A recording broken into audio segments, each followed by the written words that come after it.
You're watching Drakewing Gaming. Enjoy the video. Hello everyone, Nary here from Drakewing Gaming. Some of you know me on Twitter, the Gaming Dragon. Today I'm coming at you with another Let's Play episode of Echo, Jenna's Path. So you guys may have noticed that I'm uploading more Echo and Changeling Tale videos at a far greater rate. That's because I consider them to be kind of like side content for me. You know, honestly, they don't get as many views as some of the other ones. So I do them more often so that I can supplement my main content with a little bit of side content for you guys. That's why you guys have been getting more, you know, dual videos in the week. So, yeah, just clearing that up for you. So Echo and Changeling Tale are not really my mains. They bring in good views, but man, let me tell you, they don't bring in the Violet Memoir views.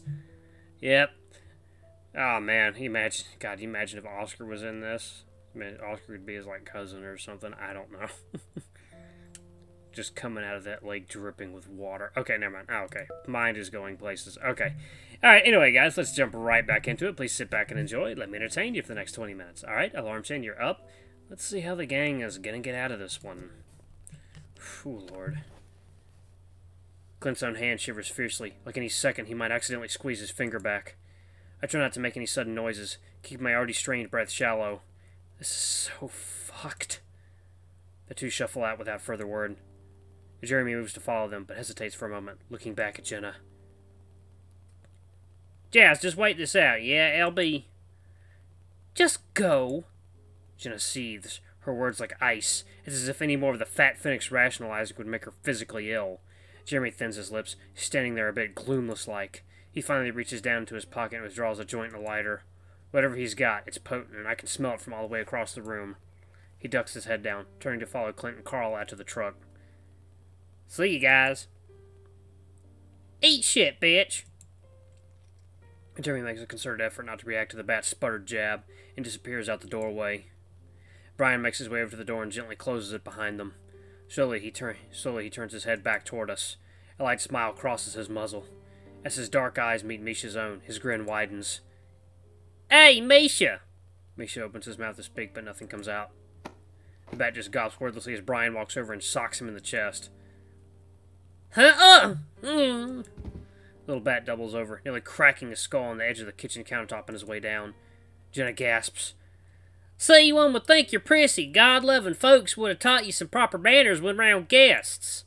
The bear squints down at the crumpled bat, inspecting him to see if he did any real serious damage. At the very least, Keith shoulda.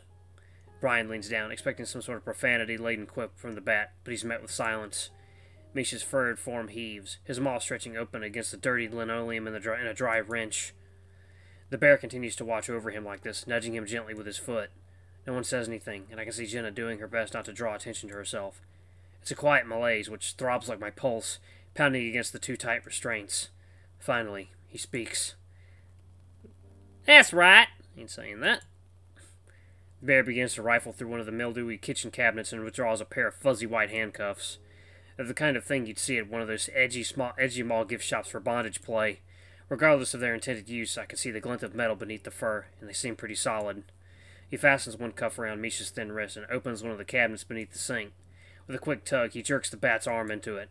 There's the sound of clinking metal, and then the other cuff is fastened. He must be securing him against the plumbing. Misha resists none of this, fearing further retribution from the bear. I've had a bit of a scorpion problem under there.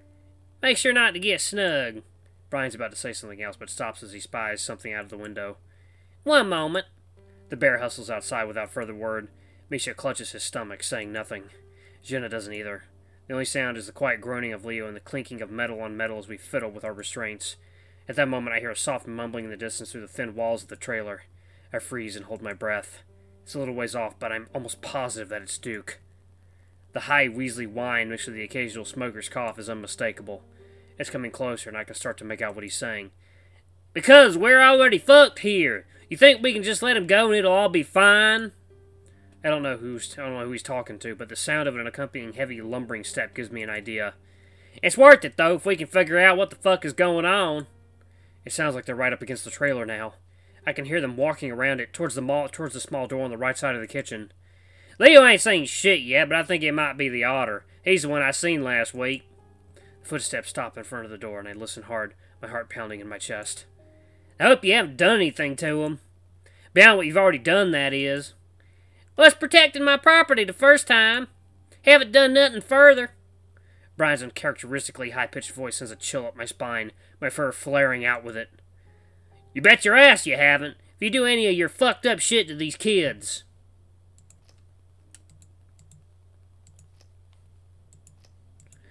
I stop breathing, staring at the ends of my feet.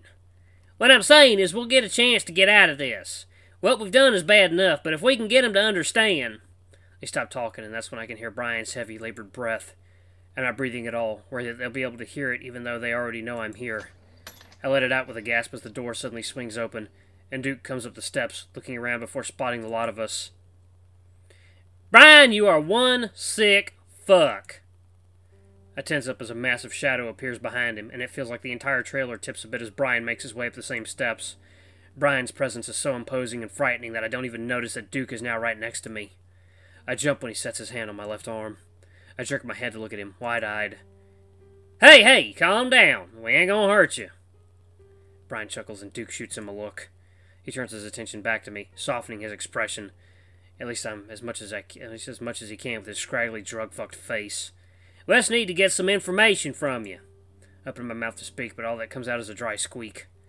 Brian chuckles again and makes his way to stand to my right. I cringe away from him in his stench of old sweat as he grins down at me with his yellow teeth. Despite all the others being here, the two seem especially focused on me. Brian, get some fucking water. Brian looks at Duke with a strange face before turning back to the kitchen. Hey, don't worry about him. I know this thing. Duke taps the metal collar around my neck with a finger. Looks bad, but we just gotta hold you here for a bit. The boys are queer. They like it. And the girlie's probably just like your wife. Jenna is silent, daring not to provoke the two. Duke glares at him as Brian comes back from the kitchen with a ceramic mug. You're queer too. Brian visibly bristles and his face loses any of the sick humor it once had. Duke clears his throat. Things been happening here, and we want to find out why. What? Duke furrows his brows, like a kid trying to figure something difficult. You see, people ain't right in the head here. No shit. Duke seems to immediately read my thought process because he holds up his hands and shakes his head. Yeah, I know. What we're doing ain't exactly right in the head either. Brian gives his dumb chuckle again, and I keep my face averted from him, partly because I really can't stand the smell. We're all a little fucked up here. What I'm talking about is something else, like what's been going on with the townsfolk. Bad dreams, strange behavior. Sound familiar? I shift a little as I'm reminded about the past few days. Duke looks genuinely concerned. I look at the weasel's waistband and immediately see the handgun tucked into his pants there. And I was hoping to stop it before any of this happened, but now... everything's gone to shit. Brian finishes for him, and I can feel him move closer to the platform I'm laying on. Again, I avoid eye contact, not wanting to provoke him in any way. Yep, it's only gonna get worse. Duke just looks at me, like that's all the information that I need. I don't know what you're talking about. I see a twitch of irritation in Duke's face, and I hold my breath. I mean, what's happening out there? Duke shakes his head. What's happening everywhere? Duke looks back at the window suddenly, his fur standing on end. I look too, but all I see are the leaves and branches, the late afternoon sun filtering through them. Duke's quiet for a while before he starts speaking again without turning around. It happened to my granddaddy, my daddy, now it's happening to me. I close my eyes, wondering if Duke is just as crazy as Brian. If he is, I doubt he even has a clue what he's doing right now. Dale's missing. Cynthia drove off into the desert. Duke turns around to look back to Misha. Saw your cat friend screeching about on the river road to the north. Heather? She had a little revolver, started pointing it at me and telling me to get out of my truck. Misha's brow furrows slightly, but otherwise he says nothing.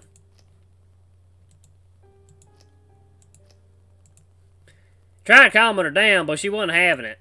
Even fired off a shot in the air before taking my keys and heading off toward her pop's place.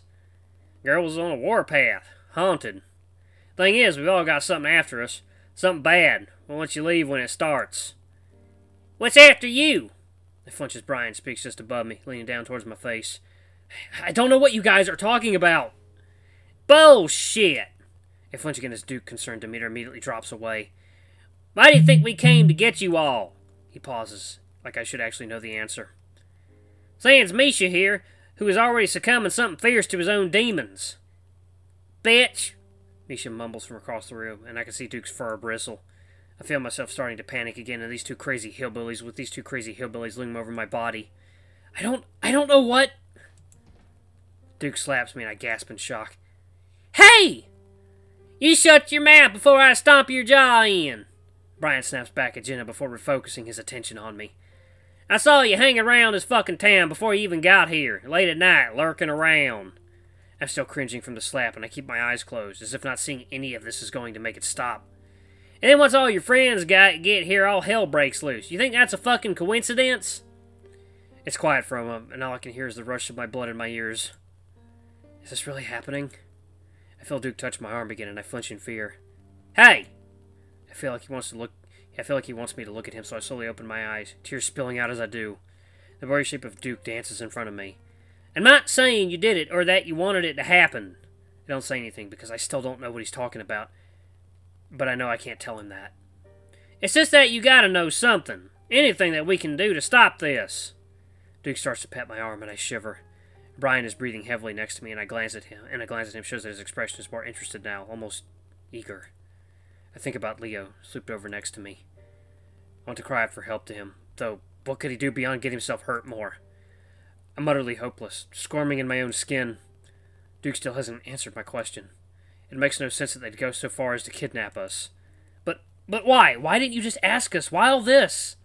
I lift my hands weakly, making the platform rattle. Duke's face darkens.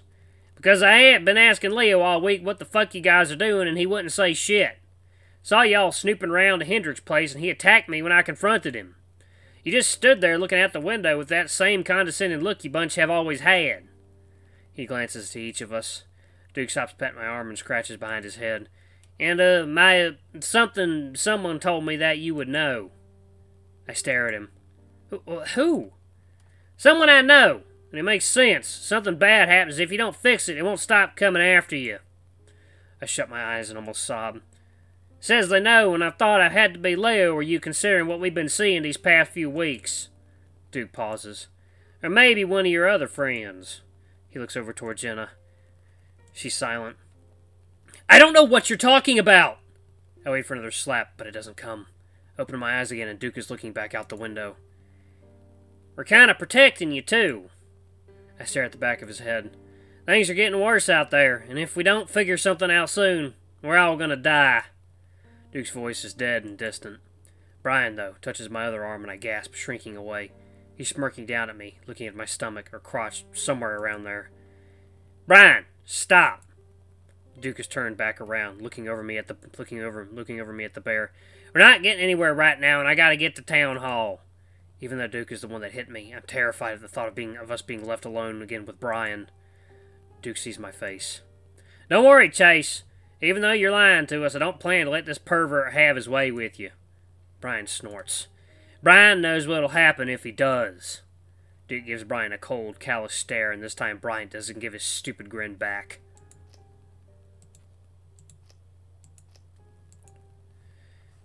But you'd better fall in line and think real hard about what you're really doing here, Chase. 'Cause I'll be back. Duke heads for the door, turning to look over his shoulder. Just feed them and make sure they don't escape. That's it. And I'll need your keys.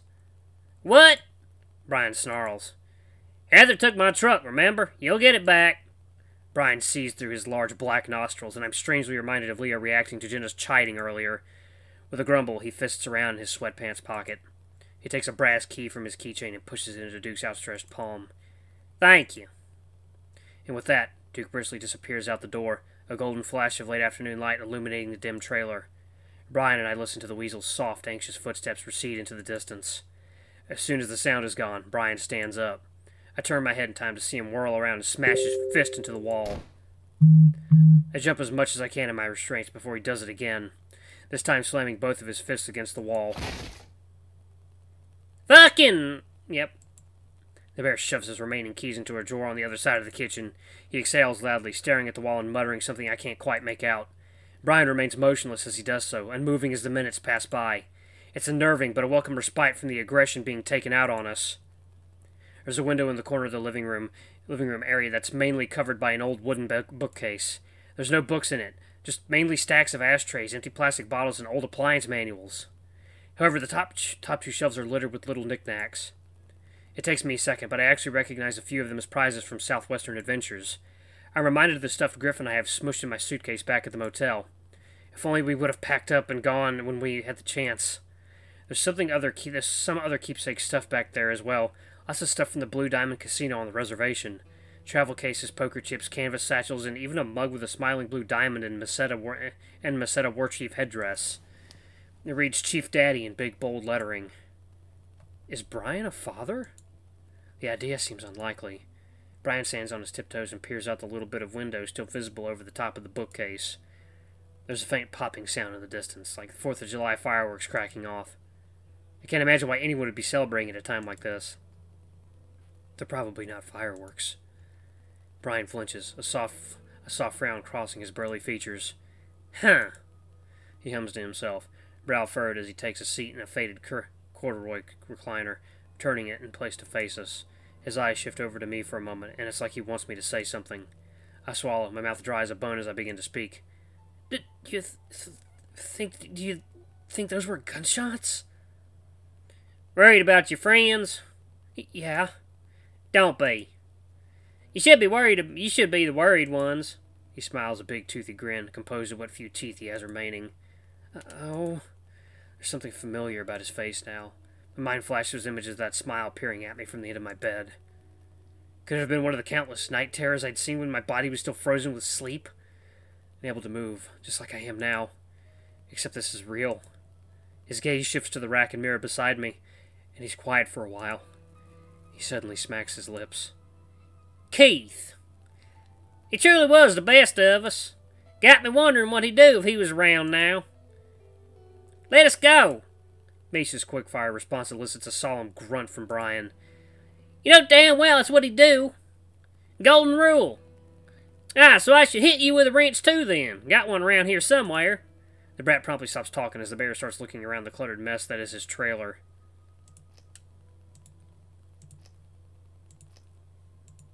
Brian eventually stops, smirking himself in a strange, nasally fashion. Fucking psycho. So you want to talk about Keith, huh?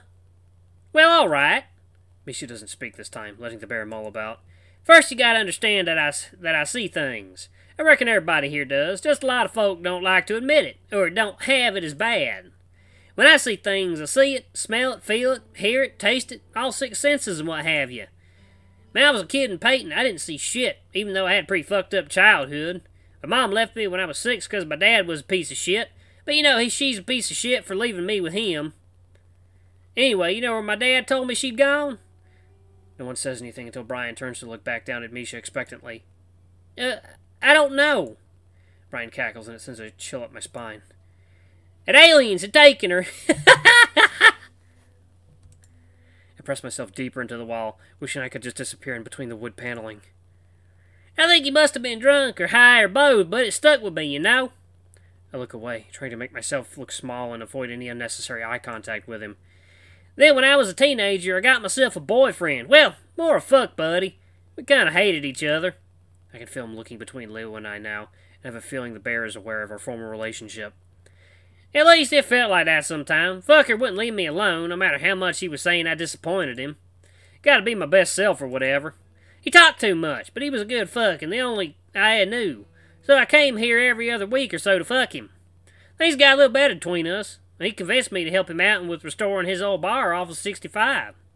It was a complete shithole, but he loved his vices, booze, drugs, fucking, and pelting and all that was like a dream to him. But then something weird happened on one of my trips out here and when he wasn't around. I remember the moon was red that night because of the forest fires out west. I kept looking at it, and that's when I saw a flying saucer, like one straight out of a cartoon with lights and a dome thing on top. Couldn't believe it. There was but there it was, was floating through the sky, and you know, even though it looked stupid as fuck, I knew I saw it, and it was fucking evil. I just knew it. Brian finally looks down at me again.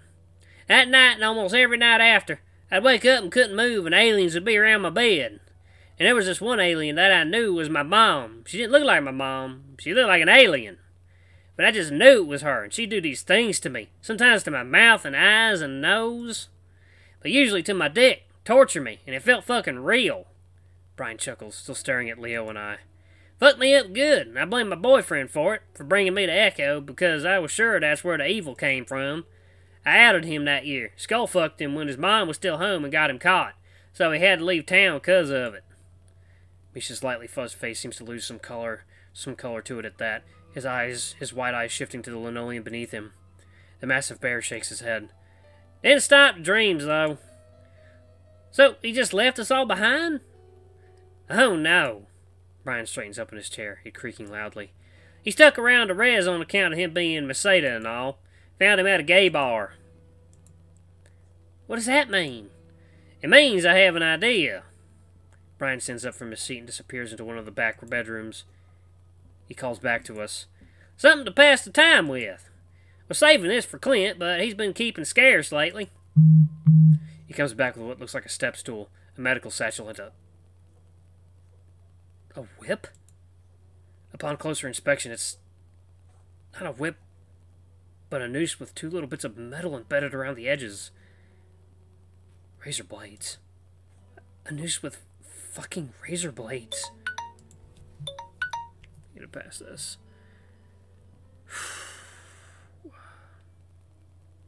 Yeesh.